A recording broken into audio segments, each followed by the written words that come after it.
पाल्याचा पूल 2007पर्यंत संध्याकाळच्या वेळी 6 वाजता आम्ही या पुलावर पडलेले असायचो मित्र आणि जर कुठे माझा कॉन्टॅक्ट झाला नाही, त्याकडे मोबाईल नव्हते, जर कोणी माझा कॉन्टॅक्ट झाला नाही तर मित्र ह्या ठिकाणी मला शोधायला येत. या ठिकाणी आम्ही मित्र बसलेले असायचं. हा पाल्याच्या पुलाचा कट्टा होता, इथे आम्ही बसायचो. आता हे सगळं मोडकं चाललेलं, आता लोक इथे कोणी मुलं येत नाहीत असं वाटतं आहे. आणि असा पाल्याचा पूल आमच्या नागावला असताना 1-2 अड्डे होते. हा एक पाल्याचा पूल आणि एका मित्राचं दुकान. मी जर कधी काही कोणाला काम असेल आणि भेटलो नाही तर या 2 ठिकाणी लोक मला शोधायला येत किंवा इतरांनाही सांगत, अरे पाल्याच्या पुलावर जा, तू दिसेल तिथे असेल ह्या वेळेला. आणि असा हा आमचा मागे याच ठिकाणी एकदा मी उभा राहून थांबलो होतो फक्त असा आणि बघत होतो.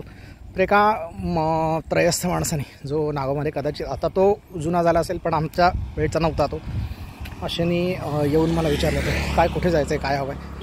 मला तेव्हा तोंडात मारल्यासारखं झालं. अरे इथे आमचा आयुष्य गेलं. इथे आमच्या कट्ट्यावर पाल्याच्या पुलावर आम्ही पडलेले असायचो आणि आमचा फेवरेट अड्डा होता. आणि अशा ठिकाणी एका माणसाने मला विचारावं की कुठे जायचं आहे आणि काय शोधतं आहे म्हणून मलाच वाईट वाटलं त्यावेळेला की आता मी जगात परका झालो आहे. आणि बाहेरून येणारी माणसं मला विचारतात की पाल्याच्या पुलावर तुम्ही काय शोधता आणि तुम्हाला कुठे जायचं आहे आणि काय हवं आहे.